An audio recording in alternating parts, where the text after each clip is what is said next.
Omumyuka asooka wa Ssaabaminisita era minisita w'ensonga z'omukago gwa East Africa R.Kadaga alaze enteekateeka z'eggwanga lya DR.Congo ezituuse okwegatta ku mukago gwa East African Community. Twatula mu lutuula lwa namu ennya ne tukkirizaganya nti ensi ya Democratic Republic of Congo etwegatteko mu East African Community.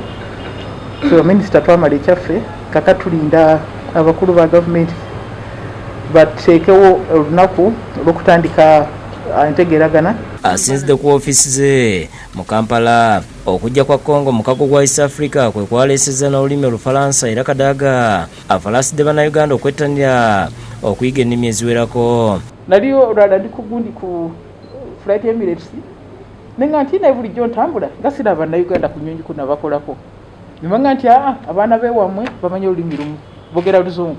Bano boolaba aba South Africa abaana Kenya boogera Olujapani, boogera Olukorea, boogera Olurussian, boogera Oluchina n'Olufrench.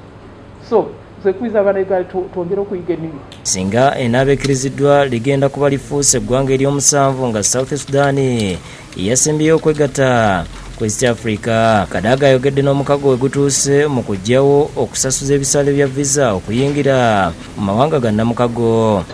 South Sudan, Uganda ne Kenya twakiza abantu baffe okutambula nga tebasasudde, naye twabasaba nti bakize ne Rwanda nayo abantu baali batambule nga tebasasudde. Ngeri mwayongedde okukakasanga bannamukago bwe beefunyiridde okudibya passport z'ebyuma baleete ziri electronic kyokka wano Uganda ebadde ekyali mabega.